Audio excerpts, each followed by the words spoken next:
maybe things not to be so afraid of, but to address, I think, a really big concern that grows. Right?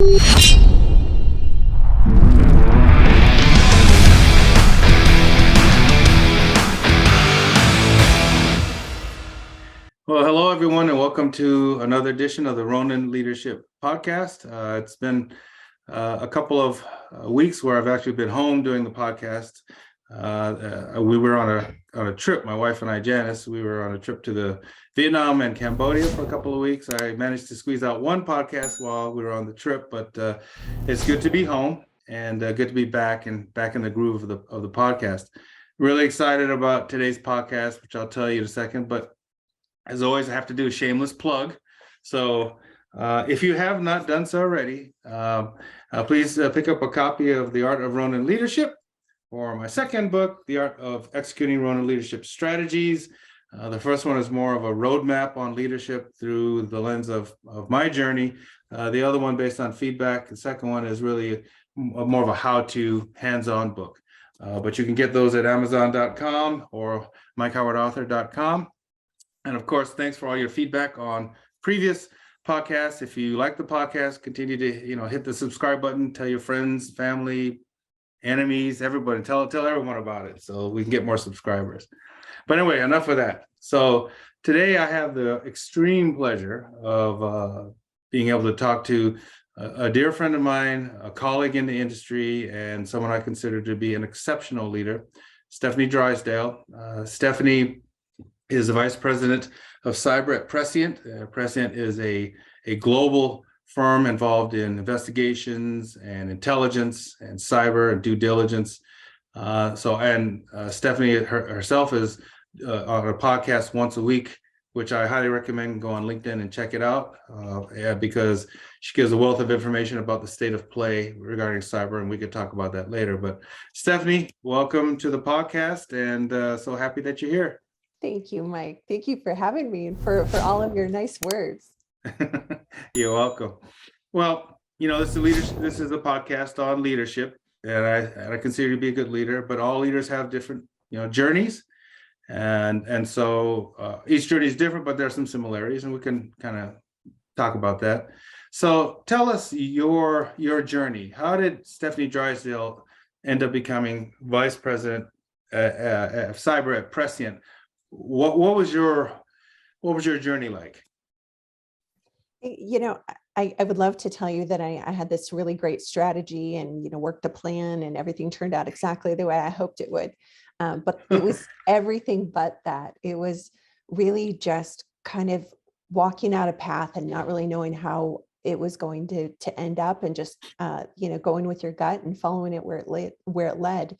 I was in commercial real estate at the time, and had considered moving to Chicago, and was going to continue doing commercial real estate in Chicago, and was very, very close to accepting an offer to broker businesses here, and knew it was going to be starting from scratch all over again, but was willing to do that and kind of go back and forth between Chicago and Kansas City.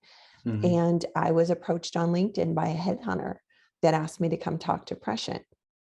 At the time, Prescient didn't have a cyber practice. We were getting ready to launch a traveler safety app. We had a due diligence and investigations practice. And it was just I just loved them. I loved the team. I loved what they did. I loved how brilliant they were and how everyone kind of had their own superpower. And it just was a really, really great fit. And thankfully, they decided that they wanted me to join them and introduce the traveler safety app to the market. And from there, we just grew, right? We grew various practices. We divested the traveler app. We built the cyber practice, fostered that and grew that as time went on. Mm-hmm. And, as the company grew, as a young startup, I grew with them. And, right. My journey might not have been possible under different circumstances, but those circumstances kind of just clicked all at the same time. It was just a really nice series of fortunate events. Right. Wow. Yeah, going from commercial real estate to cyber, that's quite a leap, right? Sort of, I always tell people that, anytime, when people think real estate, they think homes. But Hmm. if you think commercial, it's more businesses, right? So you're looking at how businesses make money and where they make money and cap rates and various valuations and all those things that go into it. When you look at cyber, you're looking at how people protect, how the companies protect what they built, right? They still got Hmm. sales teams, they still got real estate, they've got all those things, but now they're looking at, how they interact with the digital world and how Hmm. they protect what they've worked so hard to build. So we just kind of pivoted, into that space to a protective element rather than just sole profit, Hmm. and kind of just built from there, just figuring out what organizations were experiencing, what they needed, what we had Hmm. that could help, and then growing and building on our practice to incorporate more of the things that were needed. Yeah. So in your particular position, do you have a team working for you? How does that work? A company is interested in, they don't have cyber capabilities, right? Like a Microsoft or a Boeing or Right. whatever. So they come to you always say, we need some help. How does that look? Like, Sure. So with me, it's always just a conversation, right? I start the conversation and figure out, what does your world look like? Where are the things that you're experiencing? What in a perfect world, what would you do? What could you do? And just starting that conversation. And then when we identify things that are either problematic or wish list things, well, I wish we could do this, or I'd like to see more of this. Like if a company were to say, we've got this executive team and we'd like to have more privacy for them online. We're experiencing either some increased threats online or, maybe some crazy stalker threats in person in the physical world. Mhm. We'd like to, deal with the lack of privacy and the level of exposure that we're seeing in this team. That's Mhm. where, you start the conversation and say, okay, there are things we can do.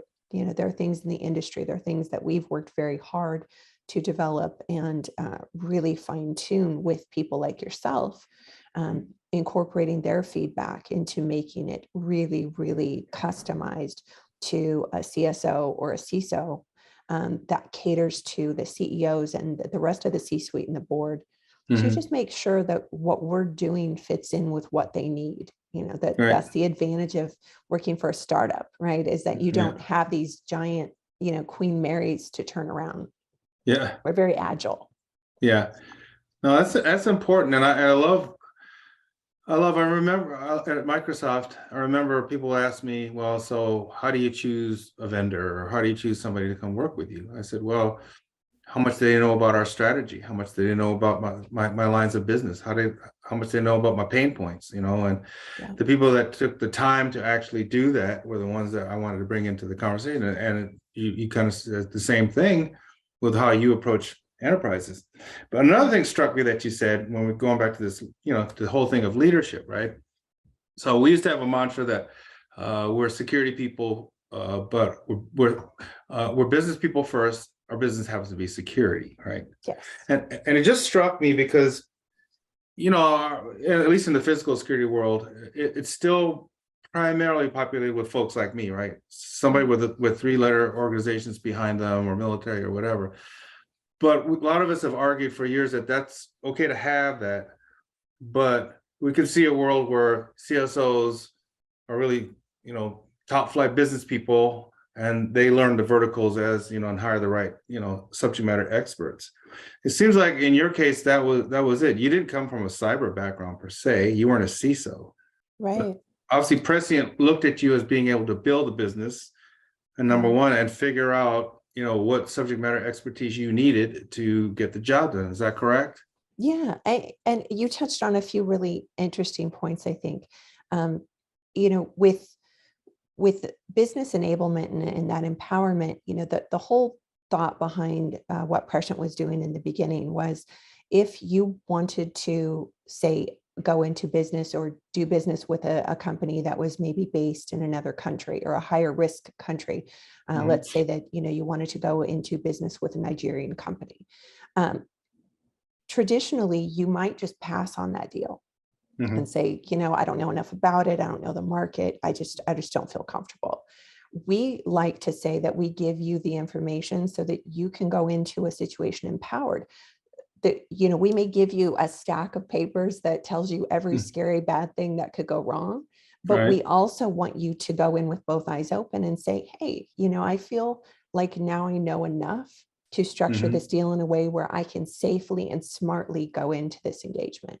And I think that's really, really important for companies to feel empowered to maybe go out of their comfort zone, but with additional comforts provided, right? In the form of due diligence, in the form of, extra resources and people that do have expert knowledge in various Mhm. places.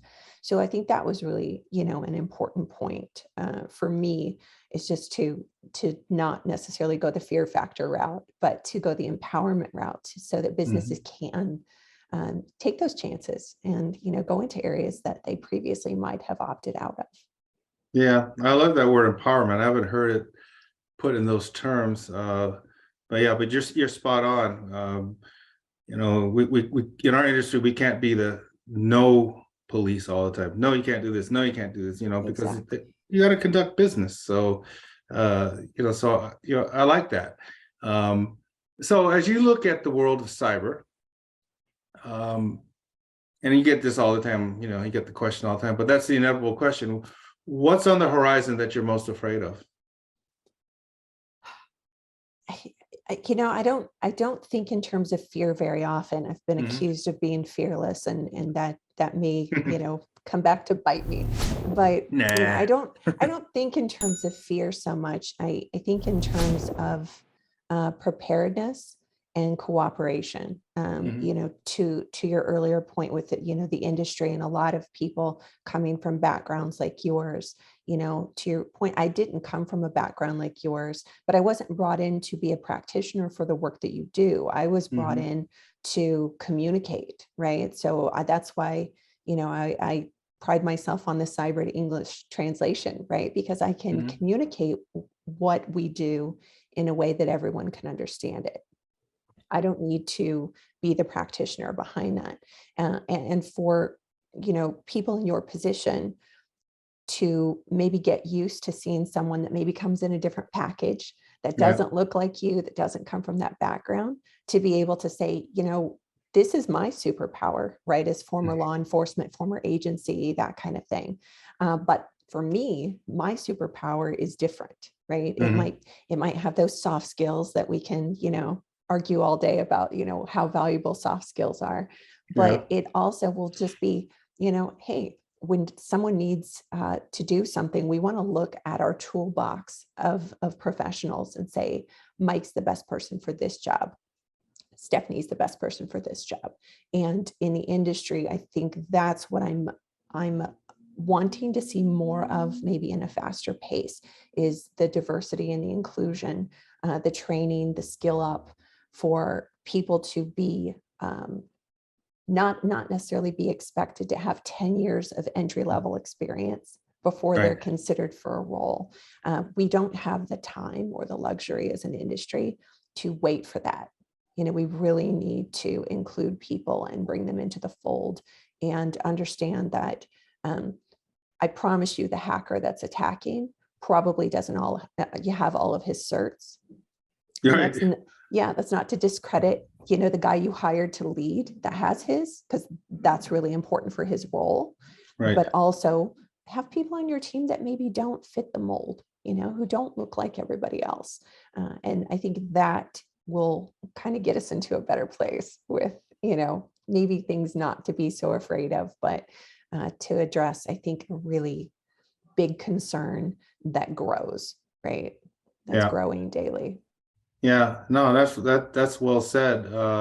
You know, there is a tendency to, if you don't have, whatever the background is, and you come in as a quote civilian, they don't take you seriously, right? Until you speak and you find out, oh, they have something to say. And it's right. And so it is something like, I agree with you. Diversity on teams is important. I've had people on my teams at Microsoft that didn't have any security background, but they had great business skills, or they were really great in strategy. And I knew that to use your, they were part of the new Avengers team, right? Superheroes, right? Exactly. Superpowers, right? So I think Yeah. that's a good way to approach it. As you look back on your journey, and your journey is still ongoing, right? It never ends; it's continuous. What were some of the, I don't know, major obstacles that you faced along the way to get to where you are now, business, Yeah. personal, whatever? Yeah, I think, again, not to drive the point home too hard, but people not really having a value system for someone who looks different in the industry, who maybe doesn't fit the template or the mold or the background or the history of working for competitors and those types of things. The Mm-hmm. diminished nature of that, the condescension that can sometimes come with that is a little frustrating. It requires a lot of patience Mm-hmm. to just work through that and get to that place where a person will see why you're good at what you do, rather than just dismiss. Right.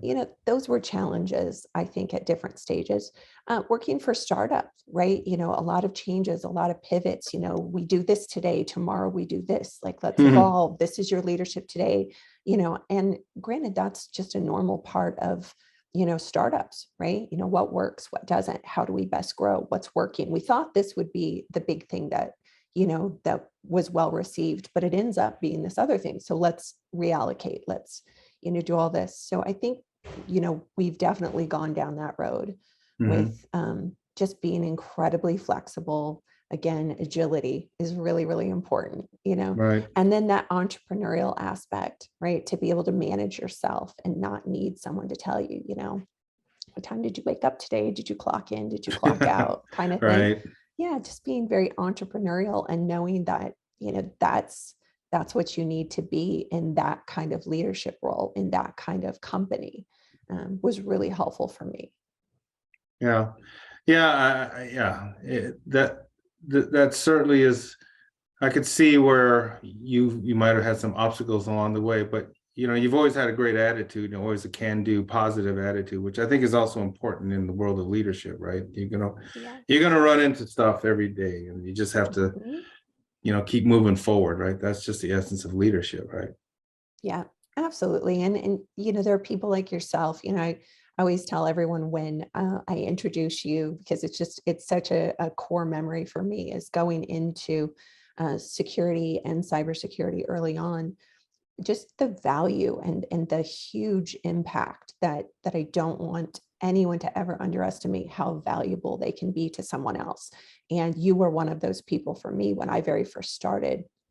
Just very generous with your time, very generous with engaging, answering questions, doing all of that. That was huge. And definitely I don't ever want someone to underestimate just how important that can be to someone else in their journey, because you, amongst thankfully others, were that for me.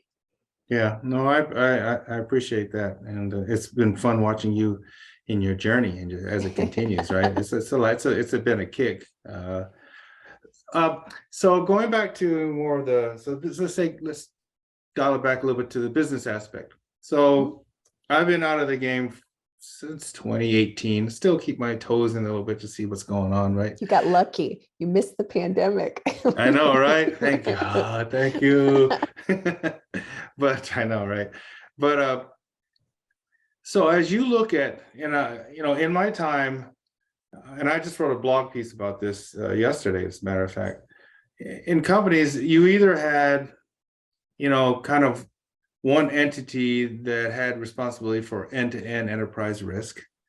But more often than not, you had disjointed groups around an enterprise, right? Physical here, logical here, business continuity here, blah, blah, blah. And so Microsoft had this committee structure, which seemed to work pretty well. But as you look at that ecosystem that you're dealing with every day with companies and stuff, are you still seeing more of a disconnect between the entities responsible for enterprise risk? Or are you starting to see, not necessarily consolidation is not the right word, but more of a holistic approach in enterprises to this thing we call risk. Right. Actually, it's one of my favorite topics, where you have like siloed organizations versus converged organizations. And I think that what you built at Microsoft with the committee is such an important way to approach that.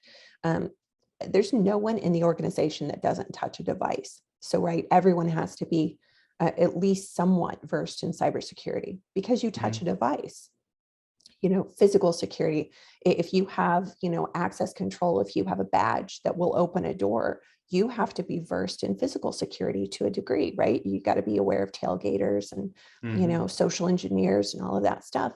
So I think that staying siloed is a huge risk for organizations and for people to be very territorial and to not talk or collaborate. There is a gap between, and attackers know that gap and they will exploit that gap. They do it all the time, right? They take a digital piece of information, they apply it in a physical sense, and no one knows because there was no crossover. It was just, they went right up through the gap. Right. So for a lot of the organizations that we're working with, we're building a lot of insider threat programs lately that really stress the importance of convergence, where you take information that might exist in a physical or digital space and you reapply it elsewhere, that you bring together teams and say, okay, HR has been notified that there's someone of concern who's been making some concerning statements, other coworkers have reported it. So then you say, okay, is IT seeing any anomalies with their online activity? Do we have any late logins or any exfiltration of data or anything like that? Do we have any recent issues that have come up? Let's talk to finance. Do we have any recent garnishments? Do we have, any kind of other, issues that might need to deal with? Are we running evergreen screenings? So are we seeing anything new pop up in terms of, a recent DUI or domestic violence or whatever? Is the cyber team monitoring, right? Is this person becoming more vocal online? Are they leaning into extremist groups? If one piece of information is there, it doesn't make a lot of sense. But if you put all those various pieces together, you see that someone's in trouble. And if you can intercept that and offer help and support that person, hopefully you can prevent something really bad from happening, as well as provide the support for someone who just needs it. Right. Yeah. So I think that convergence is so important, both from a protective element as well as just a duty of care for your other employees and the employee who might, currently be struggling. Yeah. I'm glad you're preaching that message, and because it's so important. The analogy is you look at things like the school shootings, for instance, or things like that, right? And, preaching to the choir, where police, school, everybody had disparate pieces of information that if you tied them together, right, it would have prevented, at least would have given the authorities a heads up that there's something to be looking at. Right. So from your optic, given what you just said, is there did you see anything on the horizon from a technology standpoint, like machine learning or something like that, where, if you had the right linkages between organizations, that, this information, the disparate pieces of information, could somehow be pushed, or I don't know what's the right phrase. You know what I'm saying? Yeah. Yeah, and you would know this probably better than I would in terms of, your history with the agency. I think we do have some things in place right now, in terms of maybe, background checks for weapons and things like that. But when they're very analog and they're very outdated and they have gaps, and, you've got somebody, that has a domestic violence charge, but it somehow hasn't registered on the background check, and they're still able to access weapons. Or are we flagging for the right things, right? Yes, we can flag somebody for a traffic violation, but maybe if we realize that, animal cruelty and domestic violence are far more high risk situations for a shooter than maybe a speeding ticket, then are we looking at the right pieces of information to make those decisions? Yeah, no, exactly. Are we looking at the right pieces of information? Okay. Yeah, no, sorry, go ahead. No, just, to fine tune those systems, right? Yeah. I mean, I think as a society, there are a lot of systemic problems that we can go back to the drawing board with, and apply machine learning, apply a level of AI to it, and just say, hey, like when we started the system, we thought these things were important. Now that we've progressed and we have data, like let's use this data to help us make better informed decisions, and look at the way we do a lot of things. Let's look at the education system, the criminal reform system, the justice system, the police force. Like, how can we use all of the data that we have at our fingertips that has the information to better fine-tune systems that are clearly broken? Yeah, exactly. Especially with the amount of data that's out there to begin with, to find the right pieces, right, to actually make a difference. When you look at, the world of leadership, and obviously you've had people that you have seen, like we all have, leaders that you want to admire and maybe emulate, or at least take best practices from, and then not so much from some other folks. What, in your opinion, what are the traits that really make for a great leader? Gosh, I think, the term servant leadership comes up a lot, when you've been through the ranks and you have a very clear empathy and understanding for what you're asking of people, and what that looks like on their end. I think that just having just a general respect, I think that EQ is probably one of the highest ranking skills I think someone can possess. Agreed. And for those that are maybe, not neurotypical, obviously there are lots of places for them to leverage their skills and talents as well. But when it comes to leadership, I think EQ is very, very important. To look at how you're managing people, and what works for one person may not work for everyone, and why you can't, it's like parenting, right? You can't, be a completely different human to, every other person, but you can adjust, you can tweak, you can soften for some, be a little bit firmer with others, challenge a little bit more or less with some people. For me, watching those leaders who did it with such grace, those that inspired me, wanting to be more like them. And then watching those who I feel like just really lost the point, right? Who really could have been great, but for whatever reason, just came out not being a good leader, not earning respect, and, really alienating people. That was what I didn't want to be. So, yeah. It's amazing, because to me it's pretty clear, but for others it's not. And I think a lot of it has to do with, the difference between manager and a leader, right? You on the one, you get things done, but you leave a lot of dead bodies in your wake. And on the other, you get things done and you inspire and hopefully motivate. As you've gone along your journey, can you think of a mentor or leader that did something along the way that helped you out, that kind of changed the trajectory of your career, or at least help move you in the right direction? gosh, I mean, there's so many that are bits and pieces of my steps to different places, and obviously some have multiple steps that I attribute to them. I think that, there are various leaders that I've had that gave me permission to just be who I am in a space where no one looks like me. That was important. I think leaders that trust you to be good at what you do, and will at times give you enough rope to hang yourself, right? They'll let you run with it. You might fall, right? You might fall flat on your face, but they're going to trust you enough to let you run with things. My current leadership at Prussian is an example of that, giving me tons of free rein to, speak at events, go to every conference that I wanted to attend, visit clients, do the weekly recaps and interviews and all of the things.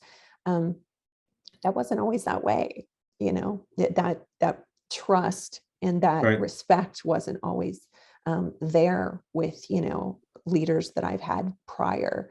So that was really, really important. I think that just there's so many, and then within the industry, just watching, again, people like yourself that I've learned so much from, people that have shared their knowledge with me, and kind of given that inspiration for being able to say, okay, there is a place for me, and I can absorb all of this knowledge, and I might reapply it in a different way, but I'm just taking it all in. I'm just a sponge for Yeah. all of the things that that you teach me, right? Yeah. Yeah. Isn't it a breath of fresh air when you have leadership above you that allows you, like you said, to give you enough rope to hang yourself, and trust you enough to just drive the strategy, drive the ship, and move forward with your Yeah, group, right? I yeah, mean, it's it's just, huge. yeah. It's huge. You can't, you can't have full agency over something that you have very, very minimal contribution and control with. Mhm. You know, you definitely can collaborate in all of those things. It's really important. And to bounce and check in and all of that is really important too. But there should be an element of trust that, Mhm. I've hired you because you're good at this. And because I hired you, then I'm going to trust you to do what you do. Mhm. Maybe not, blind trust, Right. especially in cyber, we, always, Yeah. trust but verify, zero trust. And we go Right. down that road, but to definitely know that I hired you for a reason, and I'm going to Mhm. give you space to do that. Right. Yeah, exactly. That's great leadership principles. Do you see just last couple of questions here before we wrap up? So about next gen, right? Next generation, of people like us that are, do you see, is there a ready enough pipeline of talent you see that's coming up to eventually take our places in the industry and hopefully do better than we did? Is there a gap, or is there something that, what's your kind of take on the next gen and what we need to do to make sure that whatever we've started, they can finish? Yeah, I think there are a lot of people that are curious, and that's, there's a really great effort to create this women in security documentary, where it kind of Hmm. highlights the great women in the industry, and what they've done. And I think that things like that are really important to show people that security looks different than maybe, the men in black kind of, suits and sunglasses, and then the little earpiece, and what people are accustomed to seeing. Uh, to be able to see yourself somewhere is so important, and the representation with that. There's a lot in cyber in particular. There's a lot of speculation that a lot of people leave the industry, in Hmm. addition to the existing shortage. So we have to look at, what we're doing that's working, what we're doing that's not working, and who we're welcoming in. And I think it's going to be tough for some people. Yeah. I think some people, candidly, it is a boys' club for some people, and Hmm. I understand why. I understand that if you've bled together and there's a trust there from service in the military or law enforcement, I totally get that you have that instant rapport. Um, but there is a need and there is space. So I think there's a way, there's definitely a way to go forward and give these people just an opportunity to show their skill sets, and highlight what they do and what they do well. I mean, there are people that I work with that have backgrounds in PR and Hmm. search engine optimization. There are people that have geographical specialties, they have language specialties, just various things that may seem somewhat random, but are so important when it comes to, various projects and capabilities. So I think Hmm. just broadening, right? Just broadening and being a welcome space and a safe space for those people without the negativity, as Yeah. much as possible. Yeah. Yeah. There'll always be a few bad apples, but Of hopefully course. there's few and far between. Let's hope. Yeah. So, right. So, actually, there were two last questions. Number one, your weekly recap. How did that come about? It was like a total fluke accident. Um, so I had done like a couple of little things. And when uh, So prior to GSX being in Chicago in 2019, Okay. Chuck Harold and I had spoken, and he said, let's record while I'm in Chicago and while we're all at GSX. So I said, He absolutely, loves to let's do that. record, you know that. I love him. Yeah, Chuck is great. But yeah, he says, let's record. So we did. And he's like, we should do this more often. We should do these daily. And I'm like, you are a lot more, gung ho than I am at this point. So I said, maybe we could look at doing something weekly. Right. Let me figure out how to do this in my schedule. This was like September of 2019. So eventually I caved and said, okay, so starting January 1 of 2020, we'll commit to Fridays. We'll go look at the news from the prior week. I was having so many great conversations with clients and contacts. And I would always say, did you read that article or did you hear about that thing? And somebody would say no. And I was like sending individual people all this information. And so eventually it just came to where we just said, this is a way to kind of bring everybody to the table and let them be a fly on the wall of these really, really great conversations we're having. And January 1 kicked in. I cleared my schedules for Fridays to make sure we could do it and I could actually stick with it and commit to it. And then the pandemic happened. And that was obviously on no one's radar at that point. And it was a really great way for all of us to stay connected and in touch and still, continue those important conversations and really open up dialogues around things like security and cybersecurity. And, obviously a lot of workplace issues came up too with diversity and inclusion. We had a lot of social unrest at the time. So it was just a really great way for us to kind of bring it out and start the conversation. And we just keep going. Every year I think I'm gonna be like, I think, we may wrap it up at the end of this year. It's hard to maintain now that we're starting to travel again. Right. But yeah, we're still doing it for now. I think I just recorded 149th today. Wow, congratulations. Thank you. That's a lot. And for those of you watching this, make sure, like I said earlier, you catch our weekly recap. It'll keep you informed, and it's really good. It's cool. You made lemonade out of lemons, with the pandemic and everything, and turn this into a wonderful forum for people to watch and get better and learn more too. So thank you for that. Thank you. I guess the last question is, and I ask everybody this, but there are a lot of headwinds in this world today, right? We've got economics, and we've got political division, and we've got war, et cetera, et cetera. So there's a lot of stuff going on, and folks in your business, obviously, or our business, are having to deal with that. But as a person and as a professional, do you remain hopeful? Do you remain hopeful for the future? I do.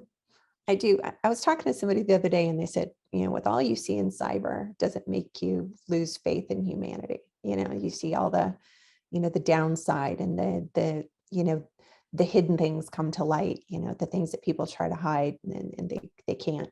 And I said, actually, it makes me like humans more because they are all flawed, right?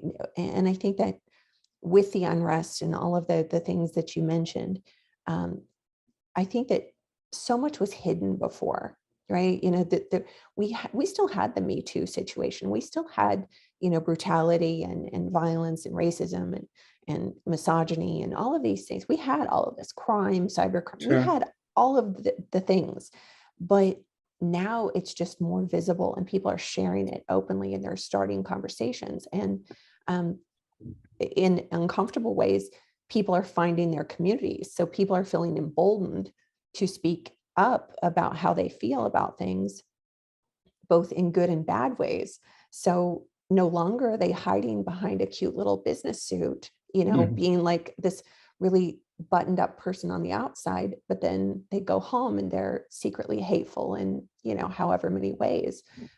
I think that the current climate really is bringing things to light. And I think that my hope is that that's the catalyst for change, right? That if we expose it and we can talk about it and we can more understand each other's points of view, then maybe we can actually get to a better place with it all.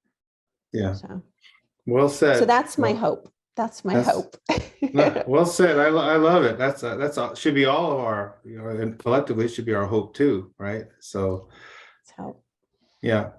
Well, Stefanie, thank you very much for being on this podcast and taking time to talk to us about a wide variety of subjects. I could go on and on with you because I find you not only are we friends, but I find you fascinating. You're a very deep thinker, and you really have a lot to lend to people in terms of not just security, but also how to live life, or the attitude towards life, or so I really appreciate the positivity that you put out there. If people wanted to, they hear this and they want to get a hold of you, what's the best way? LinkedIn. LinkedIn is Okay. always the best way. Yeah, I try to respond to everything that I'm able to, except, weird things. And if I don't respond, you know that you were a weird thing. But Right. yeah, I try to respond to everything on LinkedIn. And obviously, we're always out and about and doing stuff. So yeah, if you see me out, then come say hello. Don't be shy. Yeah. When we're out in those places, I tend to stick out a little. So if you see me, say hello. Yeah, don't be shy. Just come up to Stefanie and say hi. So. Yeah, just no weird like hugs or anything weird. Yeah, exactly. Just say hi. Well, thanks again, and Thank you continue for good luck having me. in your profession, and continue to make the difference that you're making. You too. Thank you. Thank you. Well, that's it for this edition of the Ronin Leadership Podcast. This podcast will be out pretty soon. Again, we want to thank Stefanie for taking her time out of her busy day to be with us. Love to get your feedback, and also remember to hit the subscribe button. If you like the podcast, and please tell other people about it. Amazon.com, MikeHoward.com, good places to grab my book. So until next time, we will see you, and be safe, be happy. Bye.